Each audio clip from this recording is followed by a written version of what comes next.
Hello everyone.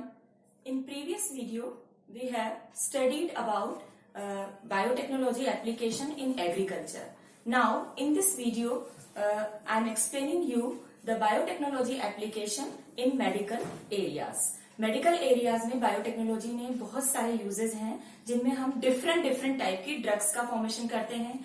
कई तरह के वैक्सीन हम बनाते हैं जिसमें आपने सुना है नाम बनाना वैक्सीन, एडिबल वैक्सीन, इनका यूज हमने किया है। मोनोक्लोनल एंटीबॉडीज बनाए हैं और कई तरह की और ड्रग्स हम इसमें बनाते जा रहे हैं। तो इनमें बहुत ज्यादा यूज है मेडिकल के एरिया में कि हम किस तरीके से बायोटेक्नोलॉजी को यूज करते हैं। इसके मेन एम 2 होते हैं। फर्स्ट एम इसका ये है कि आप जो भी ड्रग्स बनाएं वो सेफ होनी चाहिए और बहुत ज्यादा इफेक्टिव होनी चाहिए। दूसरा मेन एम होता है कि बेटा जब भी हम लोग कोई भी नॉन ह्यूमन रिसोर्सेज से अगर कोई ड्रग्स का फॉर्मेशन या ड्रग्स का प्रोडक्शन करते हैं तो उससे हमारी जो बॉडी होती है उसका इम्यूनोलॉजिकल रिस्पॉन्स होता है और कई तरह की प्रॉब्लम्स हो जाती है। तो इस तरह की प्रॉब्लम्स भी ना हो और आपको वो जो ड्रग्स आप बनाएं वो इफेक्टिव हो, सेफ हो आपकी बॉडी के लिए, ये मेन एम होता है बायोटेक्नोलॉजी में। और इसीलिए हमने यहाँ पर कई तरह के ड्रग्स का प्रोडक्शन किया है। लेकिन इसमें जो हमारे कोर्स में है, सिलेबस में है, वो है जेनेटिकली इंजीनियर्ड इंसुलिन। इंसुलिन को किस तरीके से बनाया गया है बायोटेक्नोलॉजी का यूज करके, ये मैं आपको एक्सप्लेन करूंगी। इससे पहले हमें ये जानना जरूरी है कि इंसुलिन क्या है और इसका हमारी बॉडी के अंदर क्या यूज होता है। आप सब जानते हैं इंसुलिन इज अ हार्मोन। ये एक हार्मोन होता है जो आपकी बॉडी में ब्लड शुगर के लेवल को कंट्रोल करके रखता है। और ये कहाँ पर बनता है?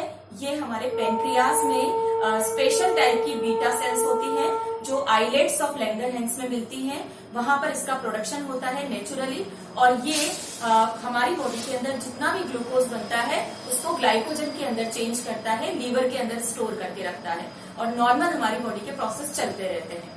लेकिन इन केस अगर हमारी बॉडी इसका प्रोडक्शन नहीं कर रही है तो हमारी बॉडी के अंदर कई तरह की प्रॉब्लम्स हो जाएगी। ब्लड शुगर का जो लेवल है वो आपका इम्बैलेंस हो जाएगा और इससे आपको एक डिजीज हो जाएगी जिसे हम बोलते हैं डायबिटीज मेलिटस। और इससे कई सारे हमारी बॉडी के अंदर सिम्टम्स हमारे शो होंगे और हम सफर करेंगे इस चीज से। तो इसके लिए ये सोचा गया कि इंसुलिन अगर हमारी बॉडी नहीं प्रोड्यूस कर रही है तो हम किसी बाहर के सोर्स से इसका प्रोडक्शन करवाएं। तो बहुत पहले इसका यूज किया जाता था। इसमें जो पिग्स का यूज करते थे, स्लॉटर्ड पिग्स, जिनको किल करके हम उनके पेनक्रियास से इंसुलिन बनाते थे और उसको हम इंजेक्शन के थ्रू जो भी पेशेंट्स होते थे उनमें दी जाती थी।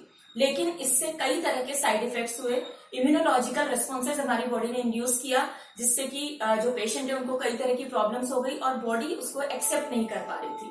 तो इसलिए साइंटिस्ट ने ये सोचा कि क्यों ना हम इस तरह की इंसुलिन को बनाएं जो ह्यूमन जीन से ही बनाई जाए। अगर ह्यूमन जीन से इंसुलिन बनेगी तो हमारी बॉडी उसे इजीली एक्सेप्ट करेगी। इसीलिए हम इसको पढ़ रहे हैं जेनेटिकली इंजीनियर्ड इंसुलिन किस तरीके से बनाई गई थी।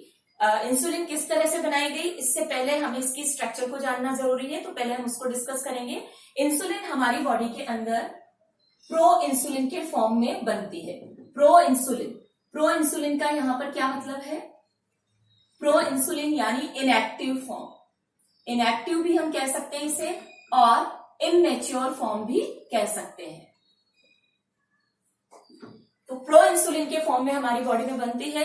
उसके बाद इसमें मैच्योरेशन का प्रोसेस होता है, तब आपकी जो मेन इंसुलिन है वो आपकी बॉडी में वर्क करती है। तो स्ट्रक्चर किस तरीके की होती है तो हम पहले इसकी स्ट्रक्चर को देखते हैं। इंसुलिन की स्ट्रक्चर जो है इसके अंदर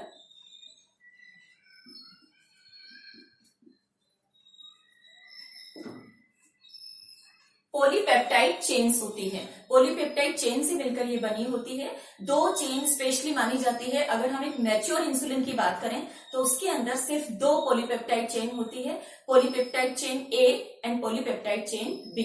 लेकिन हम यहाँ पर पहले बात करेंगे प्रो इंसुलिन, क्योंकि जब भी बॉडी में इसका प्रोडक्शन होगा तो ये प्रो इंसुलिन की फॉर्म में बनेगी, then it will be change into insulin, यानी इनमैच्योर फॉर्म से ये मैच्योर फॉर्म के अंदर चेंज होगी। तो प्रो इंसुलिन की स्ट्रक्चर किस तरीके की होती है? इसमें एक चेन होती है पॉलीपेप्टाइड, इसे हम बोलते हैं ए पॉलीपेप्टाइड चेन, एंड दूसरी चेन होती है बी पॉलीपेप्टाइड चेन।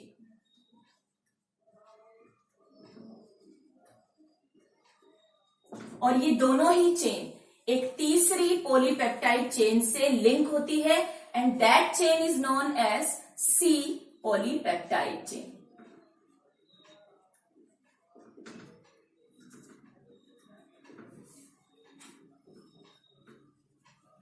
यानी आप देख रहे हैं this structure is proinsulin. ये स्ट्रक्चर प्रो इंसुलिन की होती है जिसमें आपको ये तीनों चेन नजर आ रही है, A polypeptide chain, B polypeptide chain, और इन दोनों को लिंक करते हुए तीसरी चेन होती है that is C polypeptide chain.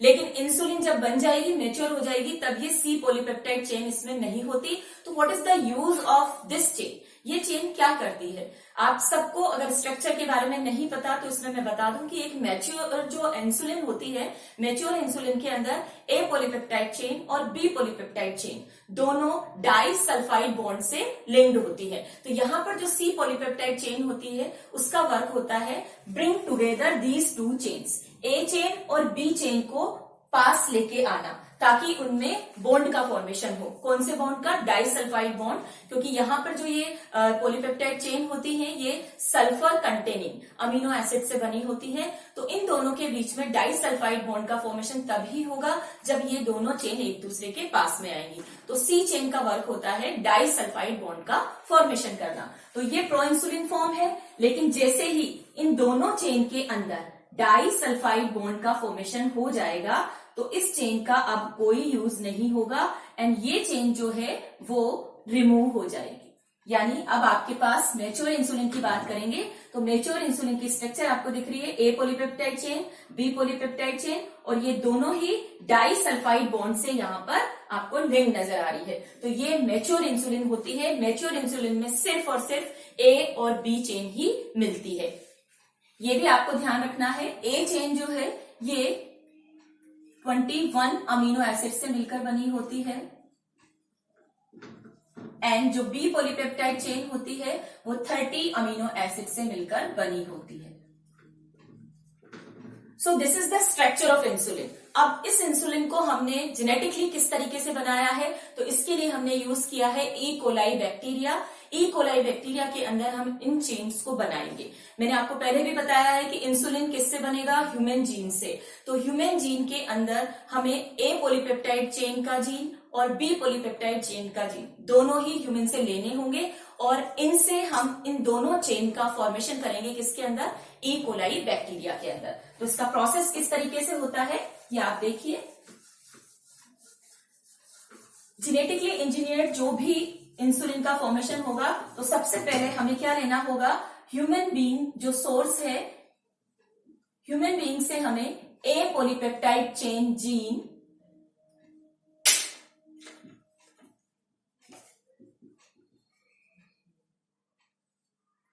And B polypeptide gene, ये दोनों ही जीन हमने किससे लिए हैं? ह्यूमन से एक्सट्रैक्ट करवा लिए हैं। अब इन जीन के अंदर कुछ प्रोसेसिंग होगी, वो प्रोसेसिंग आप देखिए। सबसे पहले हम बात करेंगे, दोनों में ही प्रोसेसिंग अलग अलग होगी। जो ए चेन है हमारी, इसके अंदर प्रोसेस होगा ट्रांसक्रिप्शन का, और ट्रांसक्रिप्शन से आप जानते हैं बनेगा मैसेंजर आरएनए। सेम प्रोसेस यहां पे होगा, इसमें भी ट्रांसक्रिप्शन का प्रोसेस होगा और इससे बनेगा messenger RNA. Then another process is reverse transcriptase. Reverse transcriptase process से आप जानते हैं बनता है cDNA यानी कॉम्प्लीमेंट्री डीएनए। सेम प्रोसेस यहां पे होगा, रिवर्स ट्रांसक्रिप्शन, और इससे बनेगा cDNA, कॉम्प्लीमेंट्री डीएनए। एक बात आपको यहाँ पे क्लियर करनी है कि हमने cDNA क्यों बनाया।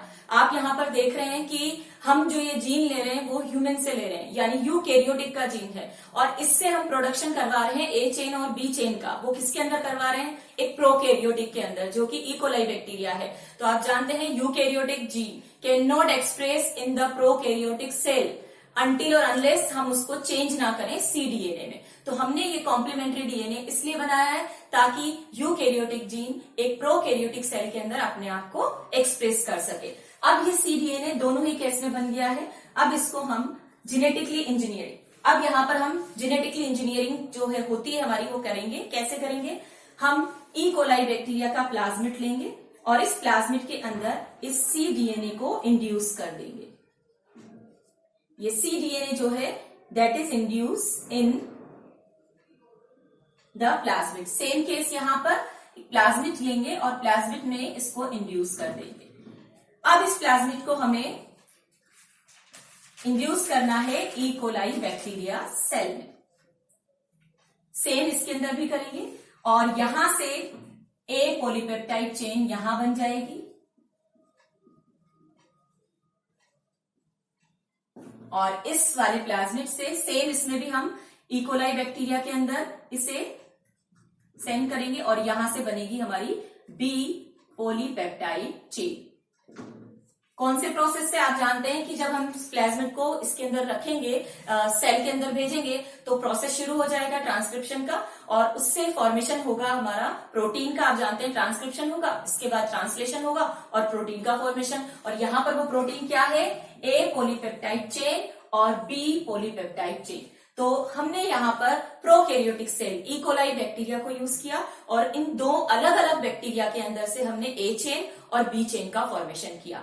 अब जो प्रोसेस है, अभी तक इंसुलिन पूरी तरह से कंप्लीट नहीं बन पाया है क्योंकि इन दोनों चेन के बीच में डाइसल्फाइड बॉन्ड का फॉर्मेशन होगा।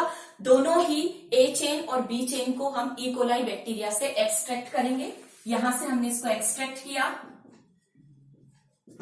ए चेन जो हमारे इस तरीके की है मान लीजिए, और दूसरे बैक्टीरिया से हमने बी चेन को एक्सट्रैक्ट किया और इन दोनों चेन्स को बाहर बैक्टीरिया की बॉडी के बाहर हमने यहां पर डाइसल्फाइड बॉन्ड का फॉर्मेशन किया। इस तरीके से जो हमारा इंसुलिन है ये मैच्योर इंसुलिन है जो हमने डायरेक्टली बनाया बिना सी चेन के।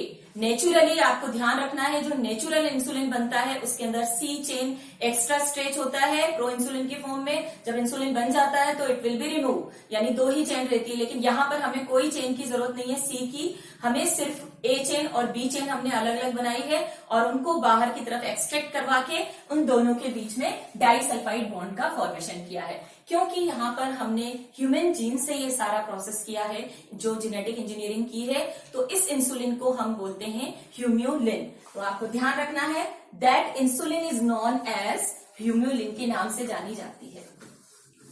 सो this is the genetically engineered insulin and it is known as ह्यूम्यूलिन।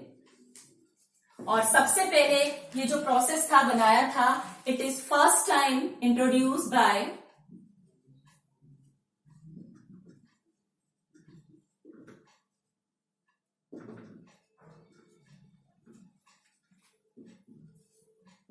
Eli Lilly company. Eli Lilly is a company of America. This is the American company जिसने सबसे पहले जेनेटिकली इंजीनियर्ड इंसुलिन का formation किया था 1983 के अंदर। सो this is the insulin formation process. किस तरीके से हमने इसका फॉर्मेशन किया याद रखेंगे आप, इसमें हमने दो चेन ए और बी दोनों का फॉर्मेशन किया, किसमें, ई कोलाई बैक्टीरिया के अंदर, और उसके बाद में एक्सट्रैक्ट करके डाइसल्फाइड बॉन्ड का फॉर्मेशन किया और इससे हमारा मेच्योर इंसुलिन बना। दोनों में डिफरेंस है, कई बार क्वेश्चन आ जाता है what is the difference between insulin and Humulin. तो there is a big difference. अगर आप इंसुलिन की बात करेंगे तो उसमें एक एक्स्ट्रा स्ट्रेच होता है सी चेन, जो बाद में रिमूव हो जाता है लेकिन पहले वो स्ट्रेच रहेगा। लेकिन अगर हम बना रहे हैं आर्टिफिशियली तो इसके अंदर हमारी सिर्फ ए चेन और बी चेन बनेगी और उससे डायरेक्टली हम डाइसल्फाइड बॉन्ड से उनका फॉर्मेशन करेंगे। तो इस तरह की इंसुलिन जब पेशेंट को दी जाएगी तो उसकी बॉडी के अंदर कोई भी इम्यूनोलॉजिकल रेस्पॉन्स नहीं होगा, कोई साइड इफेक्ट नहीं होगा, क्योंकि ये हमने ह्यूमन जीन से किया है।